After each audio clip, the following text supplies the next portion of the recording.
L'humanité à l'agonie, décimée par un champignon parasite qui transforme les humains en zombies. Voici le scénario apocalyptique de la série HBO à succès The Last of Us. La fiction n'a pas encore dépassé la réalité, mais aux États-Unis, un nouveau germe microscopique, le Candida auris, fait la une des journaux télévisés. Cases of dangerous and potentially deadly fungal infection. Potentially a deadly fungus in half of the country. Ce champignon, une sorte de mycose, se développe sur la peau sans même que la victime ne s'en rende compte.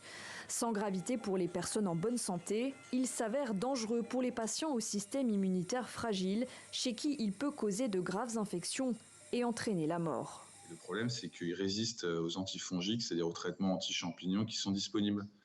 Et donc, c'est un problème parce que comme dans les hôpitaux, on a quand même souvent les gens immunodéprimés. À partir du moment où les hôpitaux sont contaminés à Candida auris, on a énormément de mal à s'en débarrasser.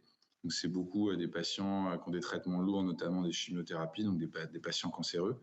Et dans ce cas-là, ça fait des infections invasives. C'est des patients qui vont en réanimation et qu'on n'arrive pas à traiter. Candida auris existe depuis des millions d'années. Pendant longtemps, le champignon a évolué dans des marais salants ou des mangroves. Avec le réchauffement climatique, ces zones humides se sont asséchées, permettant ainsi la transmission à l'homme. Facteur aggravant, l'utilisation massive de pesticides et d'antifongiques, elles ont permis aux champignons de devenir plus résistants au traitement. Pour les scientifiques, il serait donc le premier exemple d'une maladie liée au changement climatique. C'est aussi la première fois que des clusters sont observés aux États-Unis et en Europe. L'Organisation mondiale de la santé estime son taux de mortalité entre 30 et 50%. Pour l'instant, il n'existe aucun traitement pour l'éradiquer.